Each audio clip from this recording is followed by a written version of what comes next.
slaves worked all the hours they were awake for their entire lives. In American history, in Egyptian history, in the rest of the world that had slaves, which is most of the world at some given point. I think like if they can do it, so can I. Now you're like, well, did they have a happy existence? Well, they didn't get to pick the work they did, but it means that you can work. That's if you have the cat behind you. You can work every hour of the day. I'm like, well, if you get to have the cheese and you get to eat the cheese the whole way you're going, then, I mean, there's the famous quote, the person who loves walking walks further than the person who loves the destination, right? And so like, I think it's the same thing, but so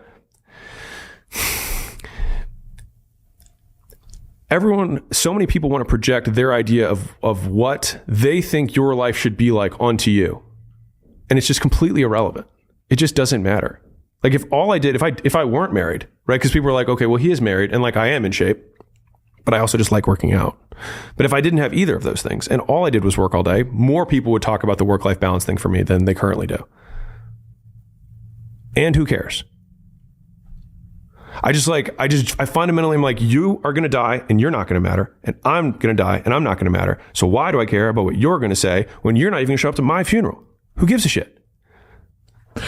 What is it that you're taking an enjoyment from then? The one step deeper than this, there is something that you're optimizing for. Oh, I love the reward. What reward? The micro rewards I get every day. Like of operating a business. Of all things business related. Yep. So I love writing the book about business. I love talking to my editor about what we're changing. Oh, that's a really way better way to say it, right? Or I like tweeting about the thoughts that we have. I love doing discussions like this because I talk about my favorite topic, which is business for the most part. And I actually am pretty averse to punishment. I've learned that about me. Like, I do not like it.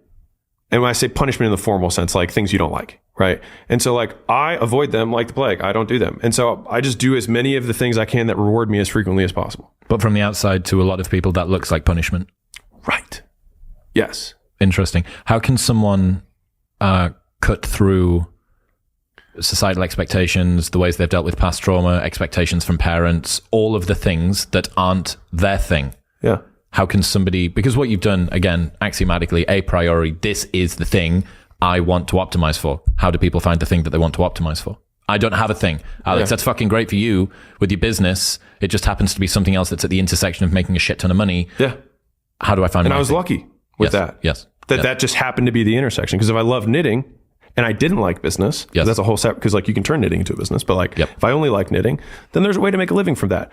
But to get to the person who's like, how do I find my thing? I'm a big fan of being directionally correct rather than absolutely correct. And so I think what happens is most people are trying to find the perfect answer when they have no perspective from which to make a judgment. They're trying to find the perfect thing to do when they haven't done anything. So how would you have perspective to make a judgment? Like if you try a lot of things in the beginning, which you have to know what your inputs, outputs are, decrease your action threshold enough with either a cheese or a cat, whatever you need. Most people have more cats than they have cheese in the beginning. So use the cat to start running towards something. And the thing is the rat, it's so simple. It's like there's cheese here. But what you really just need to know is that there's cheese out there. And there's a cat behind me for sure. And so if I just go anywhere away from the cat, I will have a higher likelihood of getting closer to the cheese. Not that I will find it, but I will get closer to it. And I think and I've lived my life through a series of rapid iterations, not trying to pick the right thing. Because I just even when I started my first business, I was between frozen yogurt, test prep, and a gym. Those are the three businesses that I was choosing between. Makes complete sense, yeah. Right? A lot of things that I like, right? And so I was choosing between those things. And why were those the things? I was like, well, I was pretty good at taking tests in college. So I get that. I like frozen yogurt. And I mean, it sounds simple, but I was like, everybody likes something, right? And I actually didn't know that I was going to like business. That's the crazy thing. Because also, when you and I were younger, Instagram wasn't there. YouTube, none of this shit existed. And entrepreneurship wasn't cool yet. And so I just hated my job a lot. And I hated where I lived a lot. And so I was like, well, I will just not be here. So cat, don't know what city I'm going to go to, but just not this city. Yep. I went across the furthest place from Baltimore, which is California. And then I was like, okay, well, what do I hate doing? Well, let me not do that, which is, sitting on meetings all day and doing whatever, doing grunt work for shit that I felt like was meaningless. And instead, I was like, I'll do fitness because I like fitness. And I was like, at the very least, I'll do something I enjoy. which I liked fitness at the time. And if you're like, well, I don't like doing anything. Well, it's like, well, then that's impossible because your brain is wired to be rewarded for things. And so you are doing things that reward you. That's why you do them. Like everything we do is because we've been rewarded for doing things like that in the past. And we project the same activities and we predict that doing things like we did in the past that reward us will reward us again in the future. That's where our behavior comes from. And so it's like, okay, well, what has rewarded you in the past? Where's the cat? Go the opposite way. Yeah. So the reverse role model is something similar, but you're almost taking this into a lifestyle perspective. So the reverse role model is if you live in a town or you grow up somewhere and there's no one around you like the sort of person that you want to be like, but there are tons of people like the person you don't want to be like, you can say, there's a way marker. I don't want his relationship with gambling. I don't want the way that he handles his finances. I don't want the way that him and his wife communicate with each other. It's like, okay, there we go. Warren Buffett or Munger says like an amazing amount of success has been achieved by not trying to be smart but avoiding being stupid. So there's your way markers there. But what you're saying is that this is almost like a abstracted lifestyle version of this. These are all of the things that I hate to do.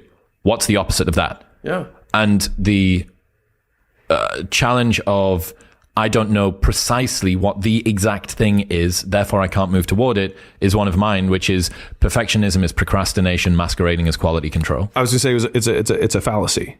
It's a decision-making fallacy. It's the same. This is why investor frames can be so useful. Like if you're looking for the perfect investment, you won't find one. There's always downsides. Every investment has risk, right? And so using that frame, you're like, well, there's all these paths. Which one do I choose? It's like, well, you have to. The one thing that's guaranteed is if you keep the money, it will go down in value because it'll inflate, right? So not investing is the only way guaranteed to not get a return on your investment. Is that the fact that inflation exists, do you think that's a useful motivating force for business people? You know, you could imagine a different form of world economics where, you know, like embedded growth obligations weren't there and like whatever, you know, inflation didn't happen. Do you think that sort of motivates people to actually be like, oh, fuck, like I need to do something with this money. I can't just sit and leave it in the bank. I think it would motivate investors. Yes. More. Yeah. Yep. But I mean, the business people would just like probably keep more coins in their vault and just keep transacting.